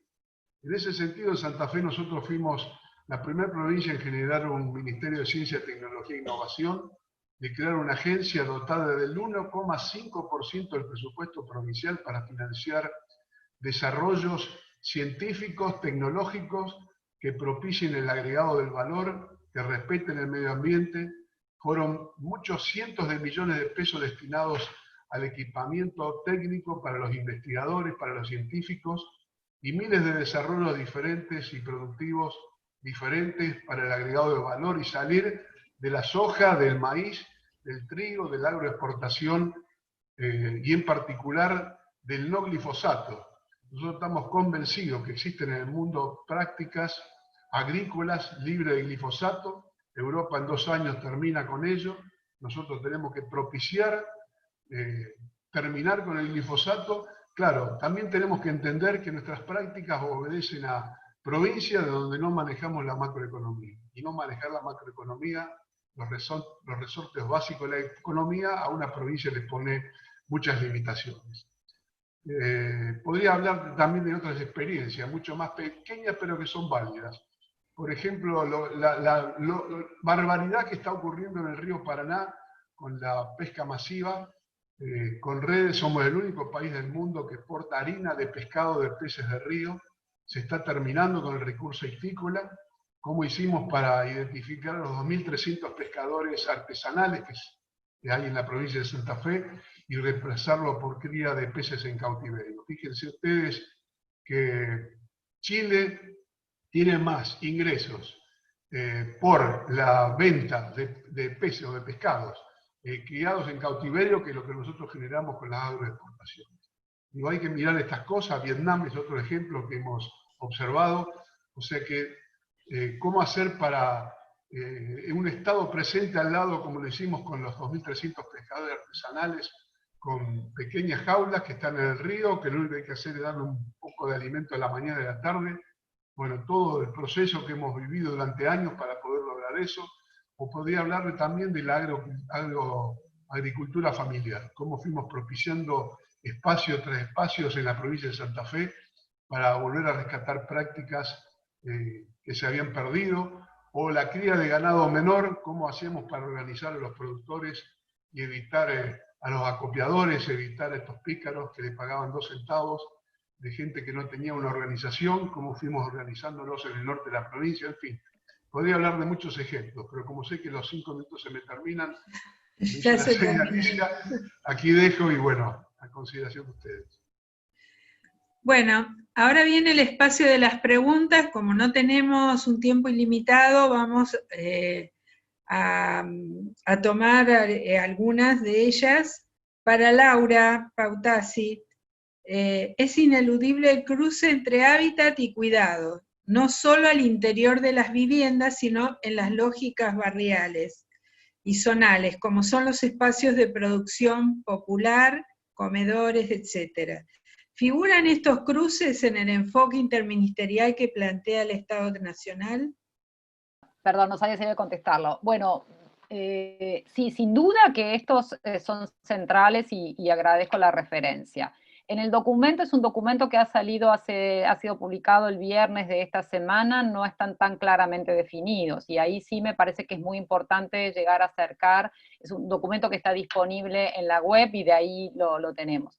Me parece que sí hay una voluntad importante tanto desde el Ministerio de las Mujeres como desde esta instancia interministerial, que es la primera que hay de cuidados, y desde ahí creo que es valiosa y que podemos ir acercando distintas miradas y propuestas.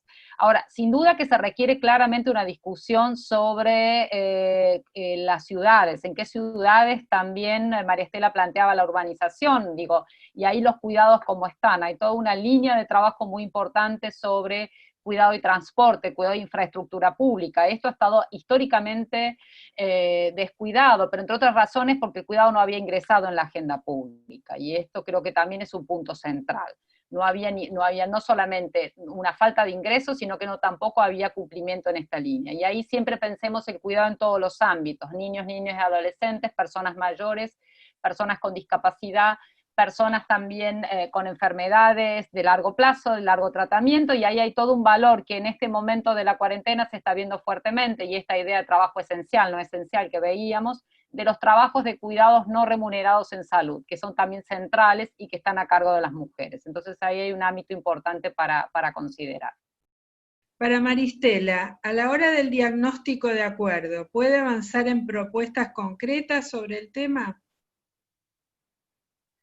Bueno, ustedes van a encontrar en la propuesta de Pacto Ecosocial que tenemos una batería de propuestas concretas, porque no se trata solo de un diagnóstico.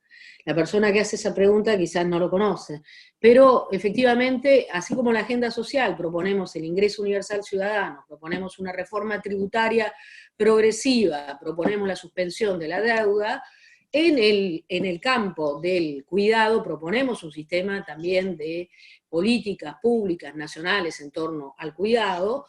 En términos de transición socioecológica, tenemos muchas propuestas que van en la línea de promover la descarbonización de nuestra matriz energética. sin duda. Pero eso no quiero abundar, más bien quiero también volver al tema del el modelo de agronegocios imperante, dominante en nuestro país. Casi no ha habido fisuras por parte de los gobiernos nacionales y provinciales que ha habido en los últimos 25 años en impulsar este modelo. Casi no ha habido fisuras para rechazar también los informes que tienen que ver con los impactos sociosanitarios de este modelo, es decir, los impactos sobre la salud. En Santa Fe están todos los trabajos de Damián Berseñazzi, de la Facultad de la Universidad Nacional del Litoral, médico que efectivamente ha venido haciendo con sus estudiantes trabajos sobre los impactos y ha relevado con claridad que ha subido enormemente la tasa de enfermos de cáncer, las malformaciones y los abortos espontáneos. Todo esto tienen que hacer, digamos, impulsar la apertura de una discusión sobre la insustentabilidad de un modelo que todavía sigue siendo el eje vertebrador de la economía argentina. Sin duda que la transición no se logra de un día para el otro, ¿no? Es por esto que debemos dar este tipo de discusiones y ver cómo se avanza en la agricultura familiar, en la agroecología, cómo se avanza en producir sano, lo cual implica, por ejemplo, acceso a la tierra, algo que no está garantizado en la Argentina de hoy. En los últimos tiempos, pese a la intensa sojización de la Argentina, se ha venido impulsando un movimiento agroecológico desde la época del MOCASE hasta la Unión de Trabajadores de la Tierra, que vienen trabajando en pos de una agricultura familiar, de una agricultura agroecológica, que implica eso, producir y consumir más sano. Hay inclusive un proyecto ahora de ir a habitar, digamos, de tener acceso a tierras fiscales cerca de ciudades o pequeñas y medianas ciudades, en pos de esta deslocalización, desurbanización, ¿no?, que es necesario asumir, pero también para vincular la desurbanización precisamente con un modelo agroecológico sostenible, con mercados locales de pequeños productores, solidarios, que fomenten la cultura asociativa y comunitaria. Es en esa línea que efectivamente creo que debemos ir, ¿no? No se trata solamente de que las clases medias consuman productos agroecológicos. Es necesario avanzar en un modelo de agricultura diferente, sustentable, porque que se ha expandido en la Argentina es claramente insustentable y está amenazando a la vida. Y digo otra cosa más, Alicia, porque hay una pregunta ahí en el chat que dice que tiene que ver la pandemia con las causas socioambientales. Error, porque en realidad hay un ocultamiento muy grande sobre las causas, y cuando se habla del murciélago, lo que se está diciendo también, es que hay un modelo, ¿no?, corporativo, global, concentrado, ¿no?, por grandes corporaciones, que avanza sobre los ecosistemas, expulsa a los animales, destruye esos ecosistemas y expulsa por ende a los animales, que se acercan entonces a los lugares urbanos, y se dan entonces la posibilidad de que se trasladen esos virus que existen desde hace mucho tiempo, desde los animales a los humanos. Eso puede darse en un mercado, o puede darse en el marco de una gran granja de criadora de cerdos a gran escala, o de vacunos, que también lo que hacen, se constituyen en caldos de cultivos de esos virus. Por ende, hay claras asociaciones entre crisis sociosanitaria, modelo agroindustrial y crisis socioecológica. Sería, digamos, irracional no verlo, pero por supuesto que hay una cadena de causas, o si ustedes quieren, una multicausalidad. No podemos reducirlo solamente a una sola, pero no podemos negar la importancia que tiene, porque en los tiempos que hay, ante el gran desafío del cambio climático, que va a generar más enfermedades, más refugiados climáticos y más degradación del ambiente, y seguramente más pandemias, debemos asumirlo como tal. No era mi intención, y con esto cierro, entrar en un diálogo o discusión acerca de lo que se ha hecho en Santa Fe. Yo creo que realmente debemos dar un debate societal sobre estos modelos de mal desarrollo. Hay algunos que pueden abrir la agenda también, porque la tienen más fácil. Uruguay no tiene combustibles fósiles. Por ende puede avanzar en una agenda de transición energética mucho más fácilmente que lo que lo puede hacer la Argentina, que tiene Vaca Muerta. Entonces, ¿cómo damos una discusión, digamos, seria, ¿no?, en un país en el cual hay yacimientos de combustibles no convencionales, en un país en el cual se ha expandido la soja de manera extrema, en un país en el cual, por ejemplo, hay megaminería en diversos territorios? A eso me refiero cuando efectivamente creo que es necesario dar los grandes debates societales. Bueno, hay una cantidad de comentarios que no son en realidad preguntas, como por ejemplo que se incorpore a la agenda legislativa la creación de un fuero de ecología y medio ambiente en la Argentina. Otro es, dentro de la visibilización social está el colectivo de las personas con discapacidad, que es también un trabajo despreciado. Bueno,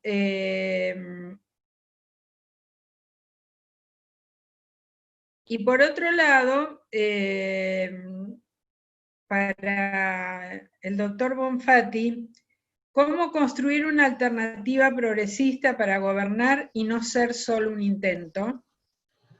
Bueno, primero una simple digresión, digo, el uso de agroquímicos en el trigo, el maíz y la soja van desde La Pampa hasta Salta y Formosa, no solamente Santa Fe, es todo el país y es lo que tendríamos que cambiar, ¿no? Digo porque se nombra Santa Fe, pero todo el país está sojizado también con el trigo y el maíz que usa agroquímicos.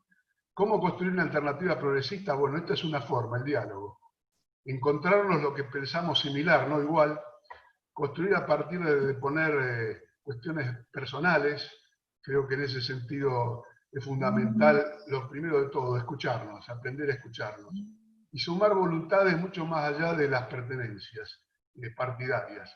Yo creo que hay muchísima gente con una enorme expertise en la sociedad civil.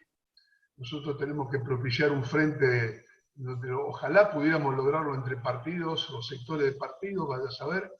La dinámica de este país es muy cambiante, pero fundamentalmente la participación de las organizaciones sociales, de los trabajadores, de los pequeños y medianos empresarios de la ciudad y del campo.